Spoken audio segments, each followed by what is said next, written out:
I wouldn't ever want anyone to mention anything about my family, so I'd never do it about anyone else. It's not what we do. We're fighters, but don't mention families. You know, that's below the belt. Dan Hooker couldn't grapple a fucking rape stuff as ma. You know what I mean? Okay. This is Can't Get Right MMA, and today I'm going to be going over how Paddy Pimblett, man, he pushed Dan Hooker too far, and it's going to be trouble for Paddy Pimblett in the future. Not in the octagon. No, sorry. He said it's on site. It's on site. From mothers being disrespected to even dead friends being brought up. Let's go over this beef today. That went from 0 to 100 real quick, man, to be honest. And this video, I'm going to be going over what Paddy Pimblett said in his interview with the MMA guru and some of their like past interactions, right? Also, Dan Hooker's tweets, Paddy Pimblett's response to Dan Hooker's tweets, and also my thoughts, obviously, my takes, my opinions on this. Also, I want to go over Dan Hooker, Benoit Saint-Denis, and even Paddy Gage. Yeah, I'm going to do full breakdowns for the fights happen, and stay tuned for that. But yeah, let's get into this video. So why is Dan Hooker saying all this stuff about Paddy Pimblett? Now I'm going to tell you. Basically, it all started because Dan Hooker caught a stray, man. Why would Dan Hooker catch a stray from Paddy Pimblett? It's because this MMA guru interview. Now let's check it out. Starting it off on a positive note there, Paddy. Thank you. Just want to welcome the audience to the Arman Sarukian fan club. We're just big fans of Arman here. We're about to chat all things Arman and how great he is. So what about this fucking Arman fella, dude? What are we saying, this posh cunt? Fuck him. Simple as, lad. I'm getting sick of getting asked about him when people talking about him. Oh, he should be in this interim title fight. He shouldn't fucking headbutt people at weigh-ins then, should he? Not and punch fans on us when he's walking out, lad, and pull out a title fight the night before. So as far as I'm concerned, lad, he can eat shit, lad, and fucking, as Dana said, he can get back to the drawing board. Nice. Get that one out of the way early on Arman Sarukian. He could have been in the mix for this fight, but I just feel like there's a lot of ulterior factors that people aren't considering other than just his recent win over Dan Hooker. I know he's a top contender, but there's a whole lot that he's done wrong before, and this is the big Paramount debut. And lad, people are saying, like, just engage. He's older than that, lad. He's 2 years older than Dan Hooker. Dan Hooker's like 2 years younger than him. That's true. Dan Hooker couldn't grapple the fucking rapist off his ma. You know what I mean? Okay, strong statements about Dan Hooker there. That's true. Dan Hooker couldn't grapple the fucking rapist off his ma. Right off the rip, you notice he's mentioning Arman Sarukian. Now, for some of the guys who don't know, Arman Sarukian, Paddy Pimblett, I just want to discuss this real quick for those who don't know. So yeah, Arman Sarukian, Paddy Pimblett, the reason they have a beef is because Arman Sarukian, he was a number one contender, but he has a lot of controversies that stifle his number one contender status and his shot at a title, right? And since Paddy Pimblett, he's fighting for an interim title, since Paddy Pimblett had an easier path to the title, and he's more popular, and he's a guy that the UFC wants to push, it's like they have conflicts of interest, you know what I'm saying? They're obviously just bound to not like each other, or Arman Sarukian not liking the privilege that Paddy's getting. You know what I'm saying? Obviously he wants to take that away from him. Basically, he's taking everything Arman's working for in his eyes, you know? And also just constant back and forth, so on and so on. That's why they have a beef, right? Yo, also, I'm not gonna be one of these freaking cornballs, bro, always complaining about, oh, this person's getting Dana White privilege. People always complain, Dana White, he's not promoting these fighters well enough. Oh, the UFC doesn't really know how to promote their fighters and stuff like that. But, like, also, not to sound like a bootlicker here, but you're fighting for their promotion. You fighting there, and the UFC is promoting you. You know what I'm saying? And, I like the Chael Sonnen approach where it's like, dude, you need to promote yourself. What does it mean saying the UFC is under-promoting you? Once the UFC catches on, this guy is liked by people even outside of the UFC. Like, this is very true, bro. My brother, he likes Paddy Pimblett. My friends, they like Paddy Pimblett. They couldn't name you someone he beat. You know what I'm saying? It's because they like Paddy Pimblett. Whenever they see a fighter, they're getting popularity, whether they're like actually promoting themselves or not, they're going to push them. You know what I'm saying? It's simple logic. I don't get how people can't wrap their heads around that. And it's pretty interesting because like Paddy Pimblett, he's doing everything he's supposed to be doing. You know what I'm saying?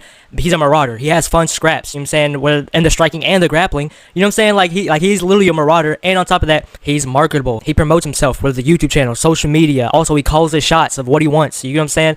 Post-fight interviews. Like, he literally does the whole nine, finishing ranked fighters. You know what I'm saying? He's doing the whole nine. So, yeah, you can call it privilege, say, like, getting fast-tracked to a title. But like I said, he's doing everything he's supposed to be doing. If Arman didn't mess up his opportunity, like, you can't, yeah, there you go. You can't blame Paddy Pimblett for Arman Sarukian messing up his own opportunity. You know what I'm saying? Literally listen to what Paddy Pimblett just said. Like, literally listen to what Paddy Pimblett said. He said, maybe if you weren't headbutting people at weigh-ins, pulling out of title fights the night before, and also even like punching fans on the walkout. It wasn't like a crazy, but you know what I'm saying, like all that stuff, like, dude, it's unprofessional, can't rely on them. They want somebody they can rely on, and also someone who can generate numbers and put on a banger fight. Like, this is obviously, yeah, Paddy Pimblett, he's going to fight Justin Gaethje, two very exciting fighters in the lightweight division, and it's going to be, this is a banger fight. Like, literally, it's just a banger fight. I don't want to jinx it, but like, this is one of the fights that there's no way you can jinx it, you know? But yeah, man, this MMA guru guy, I don't know who MMA guru really is. and I don't really know. No, I'm just kidding. I know MMA Guru, obviously. I was just doing my DC impression, bruh. But yeah, off the rip, MMA Guru was talking about Arman Tsarukyan, and you know, since they're chatting about Arman Tsarukyan, obviously he's gonna throw shots at Arman Tsarukyan. I mean, MMA Guru, he doesn't really like himself, but Paddy Pimblett, he doesn't like Arman Tsarukyan, so he's gonna throw shots at him as well. How is Paddy Pimblett going to throw shots at Arman Tsarukyan? By discrediting his most recent win. Who is Arman Tsarukyan's most recent win? And it is Dan Hooker. Dan Hooker got submitted via arm triangle by Arman Tsarukyan, right? And he was doing really whatever he wanted to him in the grappling, yeah. And Dan Hooker's not really known as like the greatest defensive grappler, just grappling in these scrambles, none of that, right?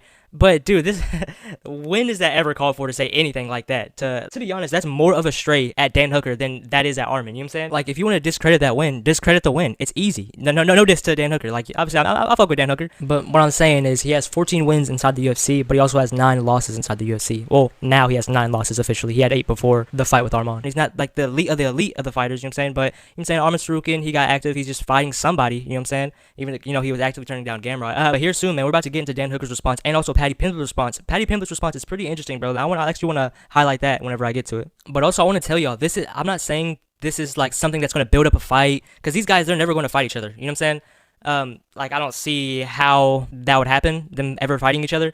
They're not going to fight each other. They're in the same division, but they're not going to fight each other. And he said it's on site. You get what I'm saying? On site. And, yeah, I mean, I'm going to get into actually the comments as well. But what I'm trying to get to, y'all, is that these guys, they're not, like, trying to spark some stuff for, like, entertainment, like to build a fight. They're not going to fight each other due to, like, where their career's at the time. And also, it's, like, a justified reason to be upset. And also, I want to go over their past, like, chummy interactions, man. They're all, like, you know what I'm saying, cool, chilling with each other there. He even said, oh, that they're mates, man. That they're lads or whatever, but they're not. So Dan Hooker said, ain't said shit when we were face to face, bitch.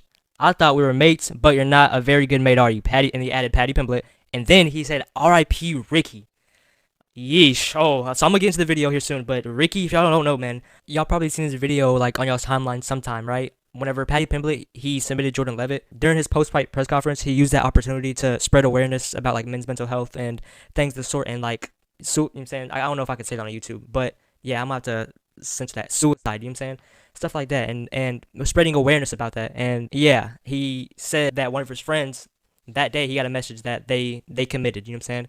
And that's why he wanted to spread more awareness about, you know what I'm saying, men's mental health and stuff. So yeah, man, that obviously is a cut that cut deep, you could say. You know what I'm saying? As a big, huge cut. But also, this is how they were before. Just before this interview, this is how they were.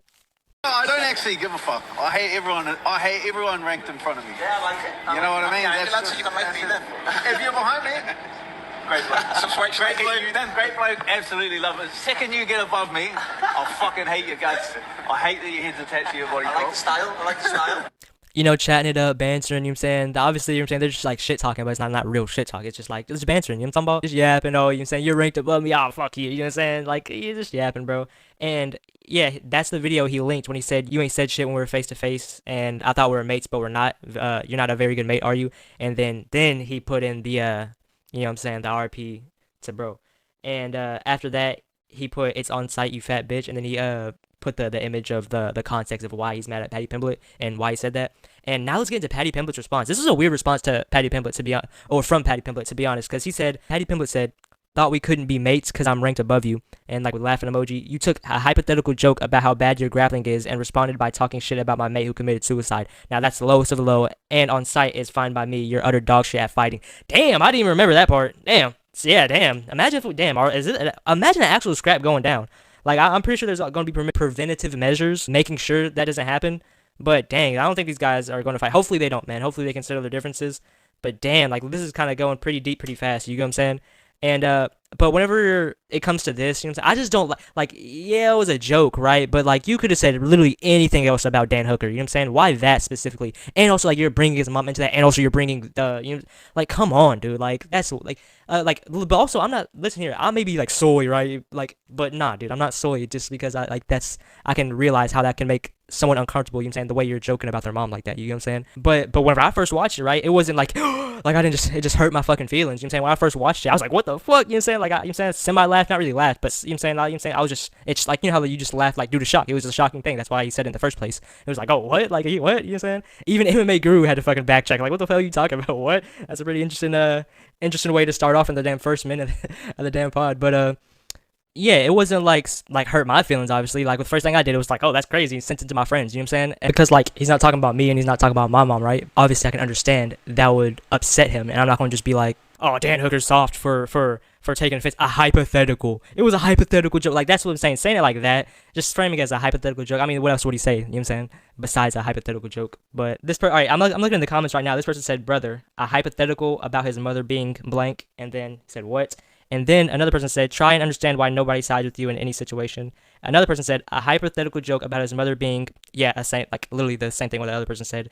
Just own it like a man, you stupid bind dipping cunt. Bend it. What the hell is, bro? And this person said, you can hypothetically fuck yourself. So, hey, some people are like, actually, I guess I'm not silly, bro. I guess I'm not like just, you know what I'm saying, in my feelings. Because like, that's obviously understandable. You can, you know what I'm saying, someone being rubbed the wrong way and say, fuck you as well. You know what I'm saying, the way you're talking to them like that. Especially after y'all had good interactions and now you want to say, one, they're shit at fighting, you know what I'm saying? Or they're shit at what they do. And on top of that, like, adding like, that's a whole nother level. Like, you could literally, like, you really could have said anything else. But you chose to say that specifically. You know what I'm saying? So, yeah, he went, you know what I'm saying, pretty low, and then Dan Hooker went low. So it's like, if you're going to dish it out, you know what I'm saying, you have to take some of it, you know what I'm saying? Don't kind of take this moral high ground about, now that's low, you know, now that's low. You know, you know what I'm saying? Yeah, that is a tragedy, you know what I'm saying, what happened with this friend, you know, that's a tragedy. But if someone has a problem with you, and they know that about you, and you know, and you went low with them, expect them to go low with you, you know what I'm saying? Now, whether y'all, how low things got, or who y'all think is in the right is irrelevant because this is my video, y'all like it and comment it regardless. No, I'm just bullshitting, bro. I'm just bullshitting. But yeah, I do want to hear about y'all's opinion, though. Like, comments, in the comment section. We have a little debate about it, a little discussion. I just think it was just kind of just a distasteful comment at first, and obviously it's understandable it being taken in the way it was, and, yeah, but saying, yeah, him talking about your dead friend was low, but don't talk about how this was really low. It was just a hypothetical joke, man. This is really low. Like, no, don't do that bullshit. You know what I'm saying? And even Dan Hooker, he responded again. He responded to Paddy Pimblett's response about talking about how it was low of Dan Hooker to go at Paddy Pimblett because Paddy Pimblett only made a hypothetical joke and it wasn't that serious, right? I'm paraphrasing, right? But Dan Hooker responded to that same tweet. He said, joke with quotation mark about my mother. Oh, yeah, basically what everybody else is saying. Like, it's literally just logic, right? About my mother being, quote unquote, you know what I'm saying? I can never tolerate that level of disrespect. That's just, I mean, that's real. That's just real, bro. Like, I mean, I can't blame somebody for that. And then, now him and Darren Till going at it. But yeah, man, I just wanted to go over that about the beef that's going on because, yeah, man, that's pretty crazy, man. They were just chilling, chummy, you know what I'm saying, interactions, and then now we get this.